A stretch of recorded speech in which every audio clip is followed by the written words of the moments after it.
Assalamualaikum warahmatullahi wabarakatuh. Kami dari kelompok 6B ingin mempresentasikan hasil laporan kami yang berjudul Mikrofita. Mikrofita. Perkenalkan, saya Syifa Restiani dengan NIM C219. Saya Muhammad Ginardra dengan NIM C2101. Adien C293. Azahra Isradawiyya NIM C268. Naomi C242, Lola Fitrida dengan NIM C225. Bisa dilihat, mikrofita merupakan kelompok tumbuhan berukuran kecil yang hidup di perairan dan berperan penting dalam ekosistem perairan. Mikrofita bertindak sebagai produsen primer, berperan dalam proses fotosintesis dan dalam siklus nutrien di perairan. Mikrofita dipengaruhi oleh kandungan nutrien seperti nitrat, ortofosfat, dan silika yang menentukan pertumbuhan serta komposisi komunitasnya di habitat perairan tersebut. Spirogyra sp adalah salah satu jenis alga hijau yang termasuk dalam kelompok fitoplankton. Penting dalam ekosistem perairan sebagai produsen primer, yaitu organisme yang mampu menghasilkan energi melalui proses sintetis. Dan tujuan dari ini adalah menentukan laju pertumbuhan relatif dan doubling time dari makrofita dan mikrofita air yang dikultur dalam skala laboratorium.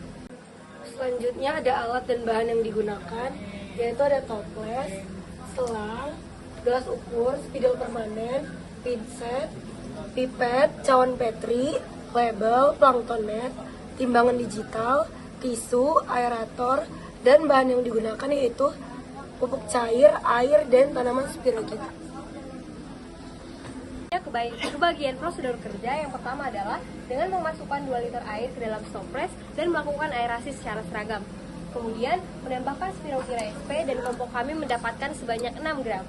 Selanjutnya, melakukan dokumentasi awal dari mikrofita dan mengukur kualitas air serta nutrien pada hari ke-0. Kemudian, melakukan pemantauan suhu, pH, oksigen terlarut atau DO dan cahaya pada hari kedua, hari ke-4, hari ke-6, dan hari ke-8. Selanjutnya, pada hari yang ke-10 atau hari terakhir, melakukan pengukuran kualitas air, nutrien, bobot basal mikrofita, serta melakukan dokumentasi mikroskopis akhir. Yang terakhir adalah melakukan pemantauan mikrofita, meniriskan biomasa dengan tisu, lalu menimbang dengan hati-hati. Oke, selanjutnya kita masuk ke metode analisis data. Jadi ada 2 perhitungan. Yang pertama itu kita menentukan laju pertumbuhan relatif, di mana ini tuh dapat ditentukan melalui penentuan biomasa, terus ukuran tubuh, luas penutupan tumbuhan air. Nah, pada percobaan kali ini yang kita perhitungkan adalah nilai RGR dari biomasa mikrofita itu sendiri, di mana rumusnya itu adalah RGR sama dengan ln XT dikurang ln X0 dibagi T, di mana ln XT ini adalah biomasa basah atau dimensi atau luas penutupan awal tumbuhan air dalam bentuk gram, terus dikurang sama ln X0. X0 ini adalah biomasa basah atau dimensi atau luas penutupan akhir tumbuhan air itu sendiri dalam bentuk gram, dan T ini adalah waktu.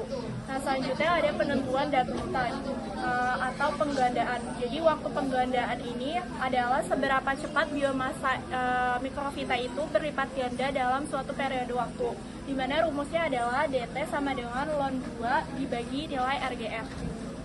Jadi berdasarkan hasil didapatkan nilai suhu dan intensitas cahaya, di mana suhu adalah yang berwarna hitam dan intensitas cahaya adalah yang berwarna oranye. Nah, di suhu itu terendahnya ada di 28,2 derajat Celcius dan tertingginya itu ada di 31,2